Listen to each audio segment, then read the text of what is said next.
நந்தகுமார் நிகழ்ச்சி நான் உங்ககிட்ட இருந்தே தொடங்குறேன். இந்த அரசு பணத்தில் தேர்தல் பிரச்சாரம் அப்படின்ற இந்த மைய கருத்து, அரசு பணத்தையும் அதிகாரிகளையும் உங்களுடன் ஸ்டாலின் திட்டத்தின் கீழ் இவங்க கொண்டு வந்து பிரச்சாரம் பண்றாங்க அப்படின்ற ஒரு விமர்சனத்தை எதிர்க்கட்சிகள் முன்வைக்கிறாங்க. உண்மையிலே அப்படிப்பட்ட ஒரு சூழல் தான் இருக்குதா இங்க?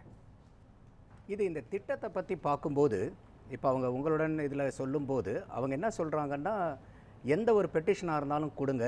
இப்போ நகர்ப்புற பகுதியில் ஒரு 13 டிபார்ட்மெண்ட்டுக்கு உண்டான 43 சேவைகளை வழங்குறாங்க. அடுத்தது ஊரக பகுதியில் 15 டிபார்ட்மெண்ட்டில் 46 சேவைகளை வழங்குறாங்க. இது ஒவ்வொரு பகுதியிலும் இ சேவை மையம் இருக்குது பார்த்தீங்களா? இந்த இ சேவை மையம் மூலியமாக செயல்படுத்த முடியாத ஏதாவது ஒரு சேவைகள் இதில் அவங்க தனியாக கொடுக்குறாங்களா? அப்போ இ சேவை மையத்துக்கு போய் அணுகுனாவே அந்த சேவைகள் மக்களுக்கு கிடைச்சிரும்.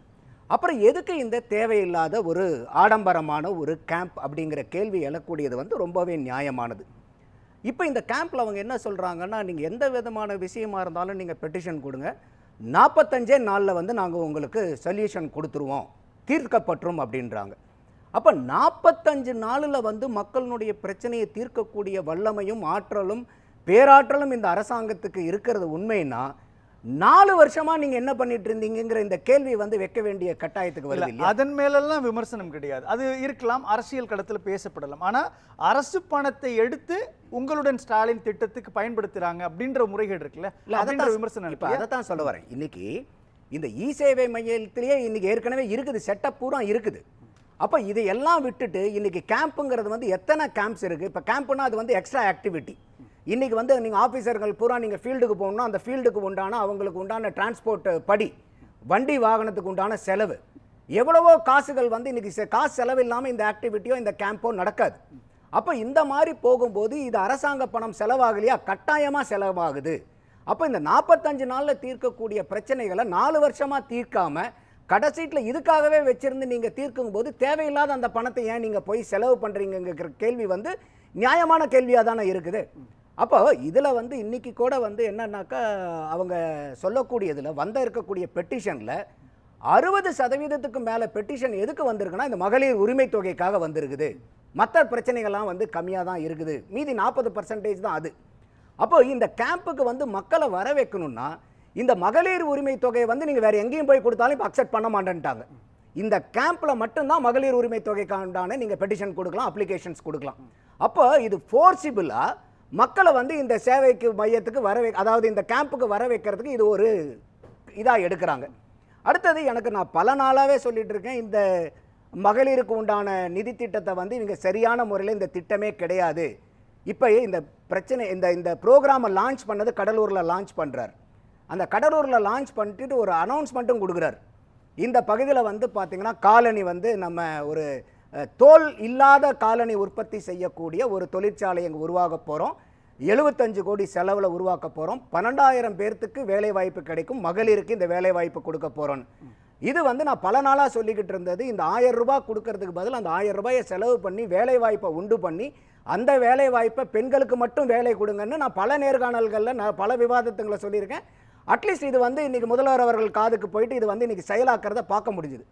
75 கோடி ரூபாய்க்கு 12,000 வேலைன்னா 1 கோடி ரூபாய் 160 வேலை வாய்ப்பை உருவாக்குது. இவங்க இன்னைக்கு வருஷத்துக்கு சற்றேறக்குறைய உங்களுக்கு 13,600 கோடி ரூபாய் செலவு பண்ணுறாங்க. இதில் சற்றேறக்குறைய 81,000 கோடி 5 வருஷத்தில். இந்த 81,000 கோடியில் 1 கோடியே 30 லட்சம் வேலை வாய்ப்பை உருவாக்கி இருக்கலாம். அப்போ அந்த 1 கோடியே 30 லட்சம் மகளிருக்கு அந்த வேலை வாய்ப்பு கிடைச்சிருந்ததுன்னா அந்த மகளிர் பூரா இன்னைக்கு எந்த அளவுக்கு சுயமாக உழைச்சி சம்பாதிக்கிற அளவுக்கு 10,000 15,000 20,000 அவங்க ஒரு கண்ணியத்தோடு வாழக்கூடியது. போய் அரசாங்கத்துக்கிட்ட நீங்கள் 1000 ரூபாய் கொடுங்கன்னு எதிர்பார்க்காம அவங்களுக்கு இந்த மாதிரி வேலை வாய்ப்பு உண்டு. எனக்கு ரொம்ப ரொம்ப ஷார்ப்பாக சொல்லுங்களேன், இதில் எந்த இடத்துட்ட அரசாங்கம் தவறான ஒரு இடத்தை நோக்கி நகர்ந்தது பிரச்சாரத்தை? தவறான இடத்துல எது ஒன்றுனா, எனக்கு அதனால தான் நான் கேள்வி கேட்டேன், 45 நாளை தீர்க்கக்கூடியதை ஏன் 4 வருஷமாக வெயிட் பண்ணீங்க? அப்ப இந்த 4 வருஷமா நீங்க துரிதமா வேலை பார்க்கறது அதுல என்ன இருக்கு? அரசாங்கம்ன்றது இப்பதான் செய்யணும்னு ஒன்றும் அவசியம் இல்லை. 5 ஆண்டுகள்ன்றது அவங்களுக்கு கொடுக்கப்பட்ட ஆட்சி, அதுல எப்ப வேணா செய்வாங்க இல்லையா? ஏன் 4 வருஷம் செய்யல, 4 மாசத்துல ஏன் செய்றீங்க? தவறான பார்வை. நீங்க 5 வருஷத்துக்கு ஒரு தடவை தேர்தல் தான்.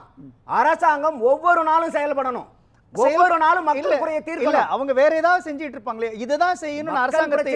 ஒரே ஒரு நிமிஷம் தான், அரசு பணத்தையும் அதிகாரிகளையும் தவறா பயன்படுத்துறாங்க பிரச்சாரத்துக்குன்ற புள்ளி எந்த இடத்துலேருந்து வருது? எந்த அதிகாரி அப்படி பயன்படுத்தப்பட்டார்? எந்த பணம் அப்படி முறைகேடாக பயன்படுத்தப்பட்டிருக்கு பிரச்சாரம்? எவ்வளவு சான்றுகள் கொடுக்குறேனே உங்களுக்கு. இன்னைக்கு ஒரு கேம்ப் போகணும். இப்போ எத்தனாயிரம் கேம்ப் இதில் பிளான் பண்ணியிருக்கிறாங்க நவம்பர் வரைக்கும்? அத்தனாயிரம் கேம்புக்கு எவ்வளவு செலவாக போகுது? அது அரசு அதிகாரிகள் பண்றாங்க. இப்போ எத்தனை எம்ப்ளாயிஸ் அதில் ஈடுபடுத்த போறீங்க? அந்த எம்ப்ளாயிஸ்க்கு வந்து எக்ஸ்ட்ரா எக்ஸ்பெண்டிச்சர்ஸ் கிடையாதா? அடுத்தது நீங்க எல்லாருமே மக்களை தேடி போறவங்க போது ஆபீஸ்க்கு வரக்கூடிய பொதுமக்களுக்கு நீங்க எப்படி சேவை கொடுக்க போறீங்க? அதை யார் உட்கார்ந்து பார்க்க போறாங்க? அப்போ இன்னைக்கு ஒன்றும் இல்லை. இப்போ நம்ம உங்கள் தொகுதியில் நான் சொல்லிட்டு ஸ்டாலின் ஐயா அவர்கள் எதிர்க்கட்சியா இருக்கும்போது போய் பண்ணார். அப்போ பண்ணும்போது எத்தனை லட்சம் பெட்டிஷன்ஸ்கள் வந்து உங்களுக்கு கிடைச்சது?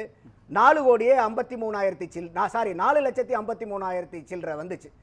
இப்போ இது லான்ச் பண்ணி 7 நாள் ஆகுது. இந்த 7 நாள் எத்தனை பெட்டிஷன் வந்திருக்கு தெரியுங்களா? 5,55 லட்சம் வந்திருக்குது.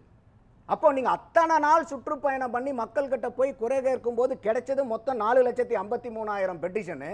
இன்னைக்கு நீங்க ஆட்சியில 4 வருஷம் ஆண்டு முடிஞ்சிட்டீங்க. 5வது வருஷத்துல அடியெடுத்து வச்சு போயிட்டு இருக்கும்போது 7 நாள்ல 5,45 லட்சம் பெட்டிஷன்ஸ் வருதுன்னா அப்ப இந்த 4 வருஷம் நீங்க என்ன பண்ணிட்டு இருந்தீங்க? அப்போ இந்த தீர்க்க வேண்டிய பிரச்சனைகள் அரசாங்க ஊழியர்கள் மூலமா தீர்க்கலனாலும் இத்தனை நாளா அந்த அரசாங்க ஊழியர்களுக்கோ அந்த டிபார்ட்மெண்ட்டுகளுக்கோ செலவழிச்ச பணம் வேஸ்ட் தானே.